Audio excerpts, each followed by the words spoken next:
things such as screws and bolts, and more specifically we'll be focusing on bolts in this lecture. So if you think about a typical bolt holding something together, in this case we'll just make it some metal plates.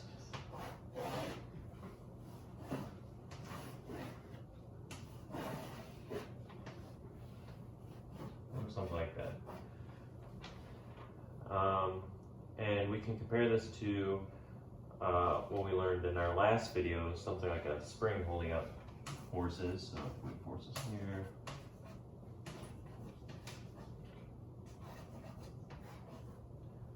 we can compare it to just two springs holding up a plate like this with one force. So to simplify it.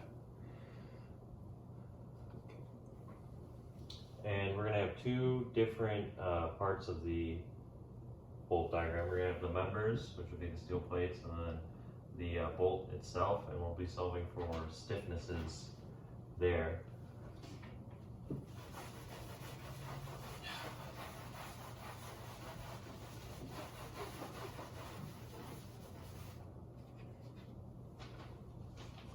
So what are we going to need to know to solve for the stiffness in the bolt? We're going to need to know a variable. We're going to name it L, which will be the grip length, which is how much of the bolt is actually inside those metal plates.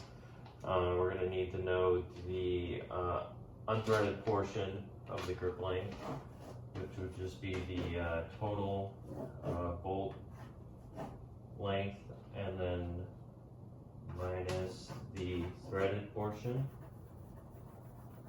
So we'll call that L and LT, or capital L, capital LT.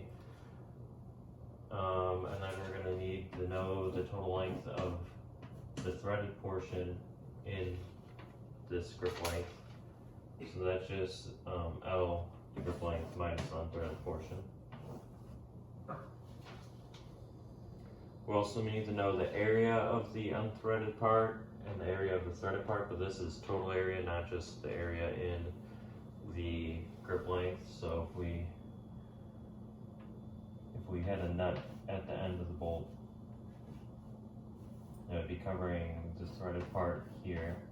But we may also have some escaping, so it's going to cover the total area, not just this area under compression or tension. And using all of these, we'll be able to combine them into our spring equation.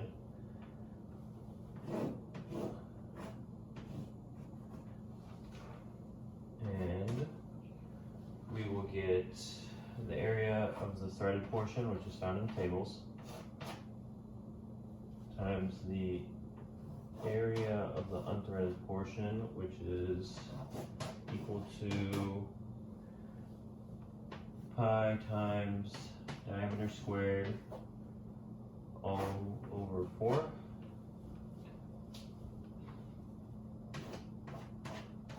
Times E. And then that is over the area of the unthreaded portion times the length of the threaded plus the area of the threaded times the length of the unthreaded. So that would be for the case if we just wanted to find the stiffness in the bolt, but sometimes we'll want to find the stiffness of the member.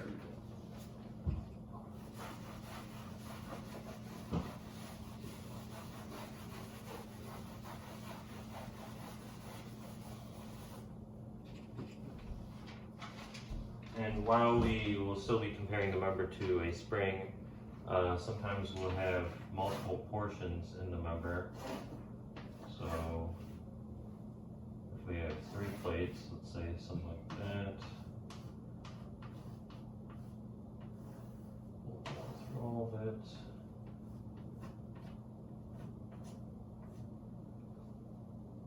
And each of these is a different material, different length.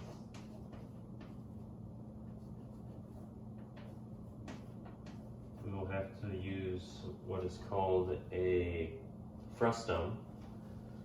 So how we do that is we draw a triangle starting from the top of the first member, and we may also have a washer in here, which would be added on to the lengths, but in this case we don't. And you try to just draw it straight down the middle. And you'll have to take the diameter, the inner diameter out of diameter of each of these. So you take this to be our big D value, which is, in our case, we're just going to make it 1.5 times the smaller diameter. And the smaller diameter is the bolt diameter, not the head part of there. And then we'll also, this will typically be 30 degrees. So based off the 1.5 times the smaller diameter equaling the larger diameter, and the 30 degrees of the angle of the top of this triangle. And we get an equation. The stiffness of the member is equal to 0.5774 pi times E times D, and smaller diameter, over 2 times ln of 5 times this whole number again, 5774, length of the bolt,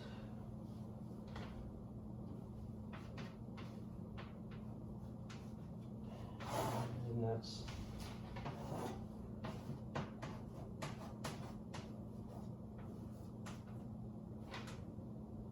2.5. And we'll have to take this for each frustum we made. So in this diagram, the case would be we'd have to take it for 4 different diameters, thicknesses, and areas. So to do this, I recommend building a chart. And your chart values are going to be as follows. You're going to have your member numbers, 1, 2, and so on and so forth, depending on how many you have. Your little d, which should be the same the whole way through unless for some reason the inner part of your bolt is changing. And big D, so this value will change because as you can see here, the top of this is smaller than the top of that. And so typically for the first one it's going to be 1.5D, little d as I said, and then for the second one, since we have this angle of 30 degrees, we do 1.5D plus the tangent of 30 degrees times the thickness of your first one, and that is also the final row, which would be the thickness of all of them, and the thickness is just the height, so 40, since it's symmetric in this case, 2 and 3 would both be 10, and 4 would be 40, so the big D of 2 and 3 would be exactly the same, the big D of 1 and 4 would be exactly the same in this case, but of course it can change. You don't necessarily have to have 4 frustums.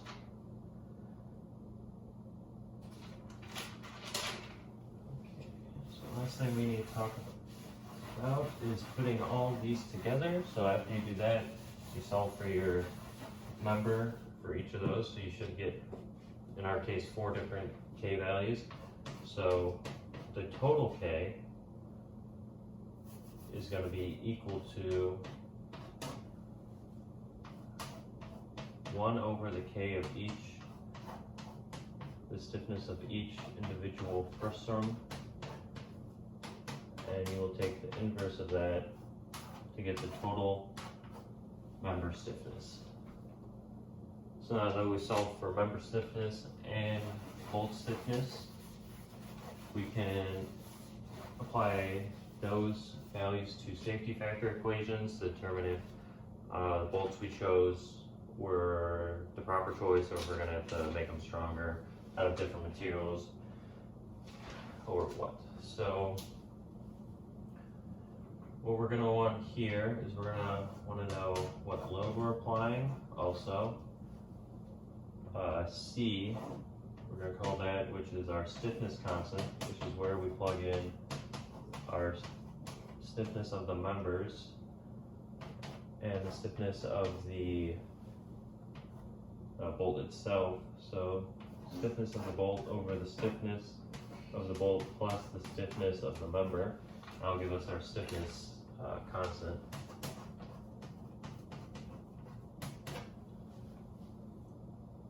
And then our load, in the case I showed you, it would just be for one bolt, but if we had multiple bolts, you have to divide the total load by the number of bolts. So if you had 100, and you had 100 pounds of force, and then 4 bolts, then each bolt would have 25 on it. So then you put that into the safety factor, the 25 instead of the total 100-pound load.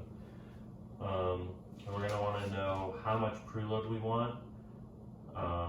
So that's just a percentage of the total load. And this is also equal to the percentage of the area of the threaded part, which is found in the tables, and the minimum proof strength, which is also found in the tables. It's equal to SP. So using this, then we know that the percentage of the total load that we want is these two values. We can plug that into the yielding factor of safety equation. And we get proof load times area of the threaded all over the stiffness constant times load plus the fraction of the preload would be equal to our yielding factor of safety.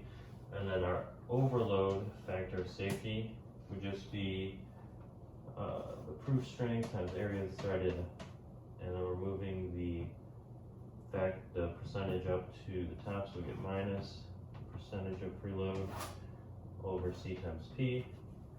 And the final factor of safety you're going to want to calculate to see if you chose the right bolt for your system is the joint separation factor of safety, which we'll just call NO, which is just a percentage of the preload over force times 1 minus C. And you have now calculated if your bolt is safe for your requirements.